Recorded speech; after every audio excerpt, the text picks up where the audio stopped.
میرا بندہ کسی محفل میں میرا ذکر کرتا ہے، میں اس سے کہیں بہتر محفل میں اس کا ذکر کرتا ہوں۔ اللہ کی محفل تو ملائے اعلیٰ کی ہے، ملائکہ مقربین کی ہے۔ بہرحال اللہ کو تم اپنے دل میں مستحضر رکھو، اللہ تعالیٰ تمہیں بھی یاد رکھے گا۔ دوبارہ فرمایا احفظ اللہ تجدہ امامک تجاہک، اللہ کو یاد رکھو تو اپنے سامنے موجود پاؤ گے، جب چاہو دعا کرو تو احفظ اللہ تجدہ امامک یا تجاہک، اپنے سامنے موجود پاؤ گے۔ اذا سألت فاسأل اللہ، اب آ گیا وہ مرکزی مضمون۔ دیکھو جب مانگو اللہ سے مانگو، غیر اللہ کے سامنے ہاتھ دراز کرو ہی مت۔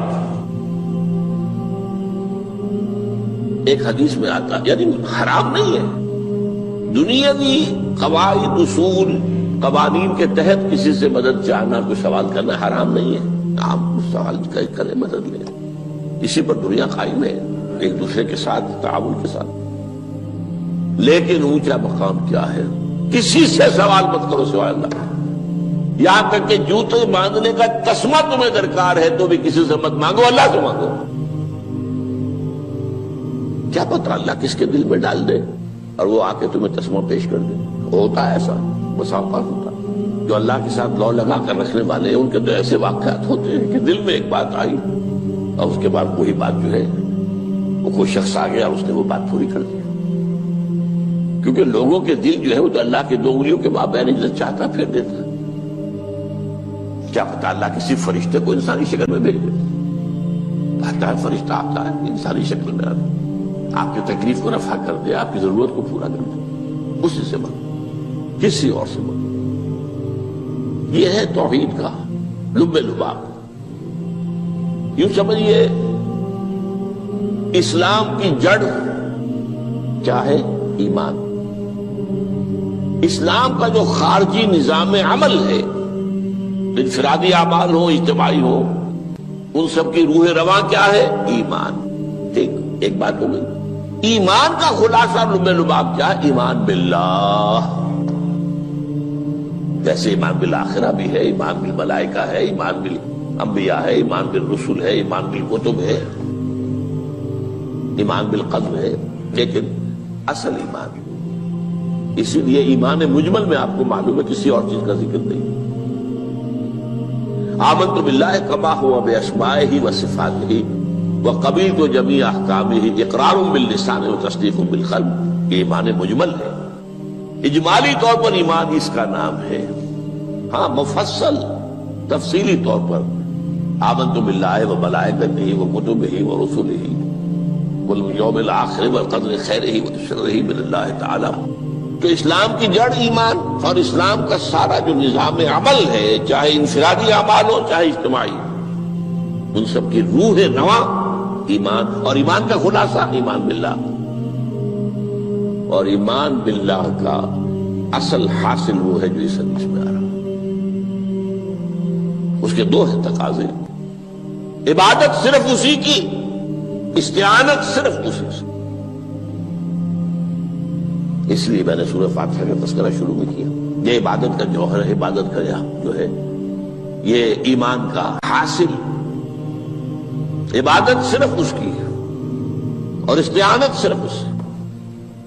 استعانت ہی میں سوال بھی آ گیا، یہ بھی مدد ہے۔ آپ کسی سے کچھ مدد مالی چاہ رہے ہیں یا کوئی اور مدد چاہتے ہیں، کسی کام میں مدد چاہتے ہیں، جیسے میں نے کہا تھا کہ سفارش کرانا چاہتے ہیں، بھی مدد ہے۔ وَإِذَا اسْتَعَنْتَ فَاسْتَعِنْ بِاللَّهِ، اور جب مدد مانگو صرف اللہ سے مانگو۔ اور وہ سارے الفاظ یاد کر لیے، استدعاء، استعانت، استغاثہ، یہ جو غوث اعظم سے استغاثہ کیا جاتا ہے یہ تو شرک ہے۔ استغاثہ اللہ سے، دعائی اللہ کی، اس اعتبار سے استمداد، استعانت، استدعاء، استغاثہ، یہ سب اللہ سے، صرف اللہ سے۔ عبادت صرف اللہ، ایاک نعبد، اور استعانت صرف اللہ سے، مانگو صرف اللہ سے، جب مدد طلب کرو صرف اللہ سے۔ اور جان لو اگر تمام لوگ جمع ہو کر تمہیں کوئی فائدہ پہنچانا چاہے نہیں پہنچا سکتے، الا بشیء قد کتب اللہ لک وان اجتمعوا علی ان یضروک بشیء لم یضروک الا بشیء قد کتب اللہ علیک. اگر سب مل کر چاہے تمہیں کوئی نقصان پہنچا دے نہیں پہنچا سکتے مگر وہی کچھ جو اللہ نے تمہارے لیے لکھ دیا. اب بتائیے خوف کی جڑ کٹ جائے گی کہ نہیں؟ یہ جو ایمان جو ہے یہ خوف اور حزن دونوں سے نجات دلانے والی بات ہے. جو حقیقی مومن ہے وہ اللہ کا ولی ہے. حقیقی مومن وہ اللہ کا ولی ہے. اور الا ان اولیاء اللہ لا خوف علیہم ولا هم يحزنون. یہ اولیاء اللہ کو علیحدہ مخلوق نہیں ہے، کوئی ان کے سر پہ سینگ نہیں ہوتے، انسان ہی ہوتے ہیں. لیکن حقیقی معنی میں مومن ان اعتبارات سے جو آج ہم پڑھ رہے ہیں ایمان اس درجے کا پہنچ گیا تو اللہ کا ولی ہے. اور لوگ کے لیے خوف کس بات کا ہوگا؟ کس سے خوف کروں؟ اس کے ہاتھ میں کچھ ہے ہی نہیں. اور اگر کچھ اللہ نے میرے لیے لکھ دیا وہ آ کر رہے گا، چاہے میں لاکھ گڑ گڑاؤں اس کے سامنے کہ مجھے چھوڑ دے. اگر اللہ نے لکھا وہ آیا وہ تو آئے گا، تو کاہے کو اس کے سامنے گڑ گڑانا، کاہے کو جبرسائی کرنا اس کے سامنے. اور کسی کے ہاتھ میں کچھ ہے ہی نہیں، میرا خیر ہے ہی نہیں، کاہے کو خوشامد کرو اس کی. اور سنیے رفعت الاقلام. دیکھو نوجوان، قلمیں اٹھا لی گئی ہیں، وجفت الصحف، اور جو رجسٹر ہیں صحیفے ان کی سیاہی خشک ہو چکی ہے. یہ ہے وہ اللہ کا علم، اس میں ہر شے لکھ دی گئی ہے. اس کی قلم اٹھا لیے گئے. جیسے آپ کو معلوم ہے امتحان ہوتا تھا، 3 گھنٹے ختم ہو گئے، اسٹاپ رائٹنگ، بس اب قلم رک جانا چاہیے. وہ قلم تو تقدیر کا کاتب جو ہے وہ قلم اس کا اب اٹھا لیا گیا، اور جو صحیفے جن پر لکھا گیا وہ خشک بھی ہو گئے. یہ تو روایت ہے جو امام ترمذی نے جس کو روایت کیا، یہ متن ان کا ہے جو ہم نے پڑھا ابھی، اور ان کا قول یہ ہے کہ یہ حدیث حسن صحیح ہے. لیکن یہی روایت اور انہی راوی سے عبداللہ ابن عباس سے رضی اللہ تعالیٰ عنہما اور بھی محدثین نے کی ہے. اس میں سے ایک اور متن جو ہے وہ یہاں پر امام نووی نے دے دیا ہے. احفظ اللہ تجدہ امامک، یہ تو پہلا وہ ٹکڑا تھا. وقت تو جاہک تھا، یہاں امامک ہے، امام مطلب ایک ہی ہے، اپنے سامنے پاؤ گے. اللہ کی حفاظت کرو، اللہ کو دل میں، اللہ کی یاد کو محفوظ رکھو، گویا کہ اللہ کو مستحضر رکھو. ذکر اللہ کے معنی کیا ہے؟ استحضار اللہ فی القلب، یہ ذکر اللہ ہے. جنہیں ہم ذکر سمجھ بیٹھے ہیں وہ ذکر کے ذریعے ہے. اقیم الصلاۃ لذکری، نماز قائم کرو میری یاد کے لیے. نماز ذریعہ ہے یاد کا. یہ علیحدہ بات ہے کہ آپ نے 17 رکعتیں بھی پڑھ لی ہو عشاء کی اور یاد آپ کو آئی ہی نہیں کوئی. آپ تو ایک میکینیکل انداز میں جو ہے وہ اٹھک بیٹھک کر رہے ہیں اور آپ کی زبان سے کچھ بھی نکل رہا ہے، تو اس کا آپ کے شعور سے، دل کی گہرائی سے کوئی رابطہ ہے ہی نہیں. وہ ذکر تو نہیں ہوا. ہاں نماز فرض تھی وہ ادا ہو گئی، آپ کی ایک فرض ادا ہو گئی. تو جنہیں ہم نے ذکر سمجھا وہ ذرائع ذکر ہے. اللہ اللہ، سبحان اللہ، سبحان اللہ زبان سے، یہ تاکہ اس کے نتیجے میں وہ ذکر حاصل ہو جائے. استحضار اللہ فی القلب، ذکر کے معنی ہے استحضار اللہ فی القلب.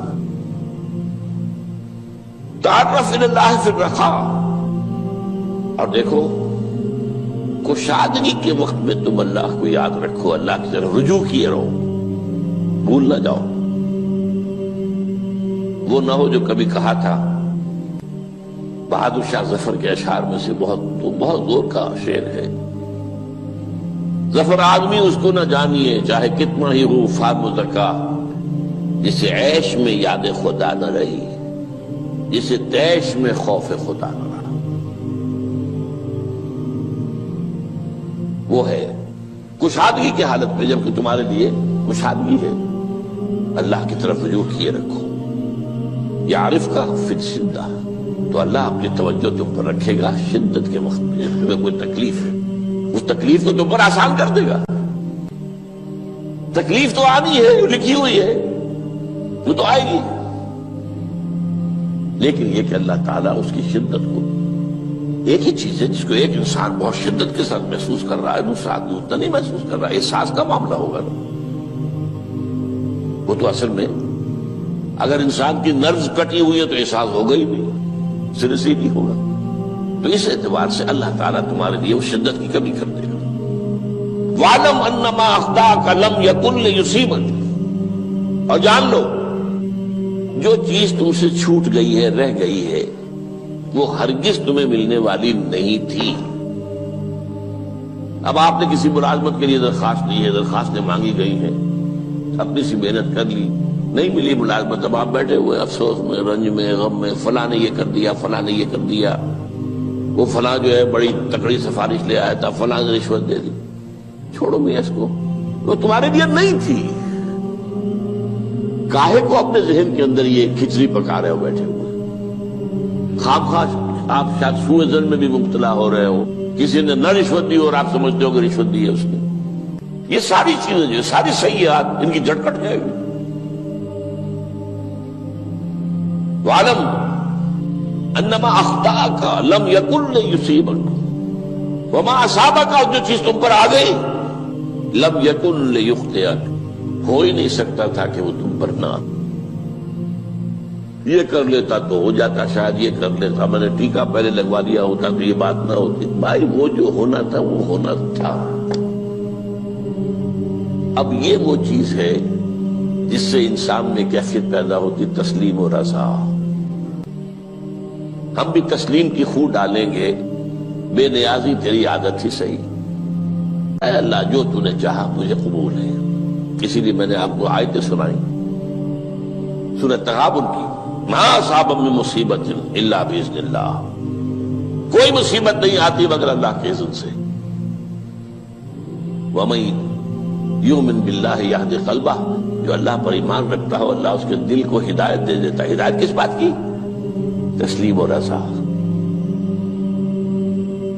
سر دوستاں سلامت کہ تو خنجر آزمائی، نہ شبد نصیب دشمن کے شبد ہلاکت دیگت۔ اے اللہ تیری طرف سے ہے، مجھے قبول ہے، اور بظاہر مجھے تکلیف ہو رہی ہے لیکن یقیناً اس میں میرا کوئی خیر ہے۔ بیدک الخیر، تیرے ہاتھ میں تو خیر ہی خیر ہے، جو بھی تیری طرف سے آئے۔ سر تسلیم خم ہے جو مزاج یاد میں، اور یہ مضمون جو ہے زیادہ بڑے پیمانے پر سورہ حدید میں آیا ہے۔ ما اصاب من مصیبت فی الارض ولا فی انفسکم الا فی کتاب من قبل ان نبرأھا، کوئی مصیبت نہیں آتی نہ تمہاری جانوں میں نہ زمین میں، زمین میں زلزلہ آ جانا، سیلاب آ جانا، کچھ اور زمین کا دھنس جانا، یا یہ ہے کہ تمہاری جانوں میں کوئی بخار ہو گیا، کوئی اور تکلیف ہو گئی، اچانک معلوم ہوا کہ انسان جو کینسر ہے، اور کینسر بھی اب 3rd سٹیج کو پہنچ چکا ہے، لیکن جو بھی آیا ہے وہ اللہ کے علم کی کتاب میں پہلے سے لکھا ہوا ہے۔ فی کتاب من قبل ان نبرأھا، یہ کتاب میں درج ہے اس سے پہلے کہ مجھے ظاہر کرے۔ اس کا نتیجہ کیا نکلنا چاہیے؟ لیکن لا تأسوا علی ما فاتکم ولا تفرحوا بما آتاکم، افسوس نہ کیا کرو جو تم سے جاتا رہے، چھوٹ جائے، کوئی عزیز فوت ہو گیا، کوئی موقع ہاتھ سے نکل گیا، ارے بھائی میں چوک گیا، بڑا موقع تھا، اب اس پر افسوس کر رہے ہیں۔ نہیں، جو چیز لیکن لا تأسوا علی ما فاتک ولا تفرحوا بما آتاک، جو اللہ تمہیں دے دے اس پر اتراؤ مت۔ وما اصابک لم یکن لیخطئک واعلم ان النصر مع الصبر، اور جان لو اللہ کی مدد صبر کے ساتھ آتی ہے، جو آئے اس کی طرف سے جھیلو۔ زبان پر کلمہ شکوہ اور شکایت نہ آئے، اللہ سے شکایت نہ آئے، تسلیم و رضا، جو تیری رضا ہے۔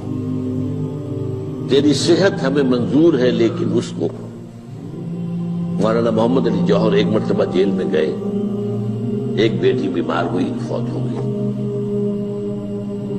اس کے بعد دوسری مرتبہ پھر جیل میں گئے، دوسری بیٹی کو وہی بیماری ہوئی، جیل میں اطلاع ملی کہ بیٹی کو یہ بیماری ہو گئی ہے، تو خط لکھا ہے اشعار کی شکل میں، کا آخری شعر یہ ہے، تیری صحت ہمیں منظور ہے لیکن اس کو نہیں منظور تو پھر ہم کو بھی منظور۔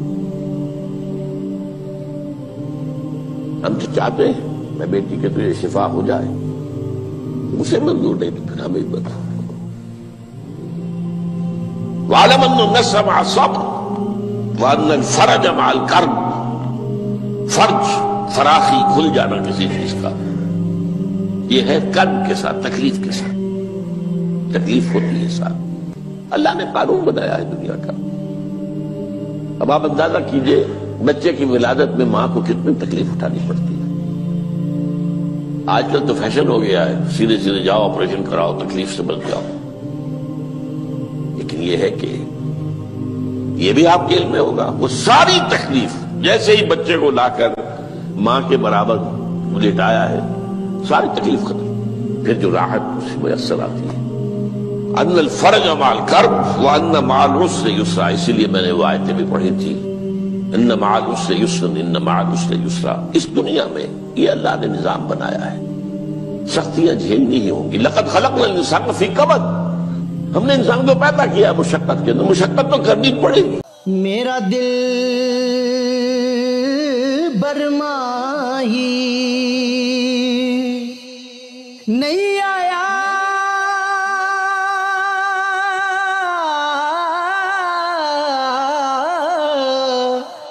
میرا دل برماہی، ایویں بول نہ جھوٹے آقا، تو جھوٹا تیرے اوے بول وچ جھوٹے، تینو تاڑی مار اڑا، تو جھوٹا تیرے بول وچ جھوٹے۔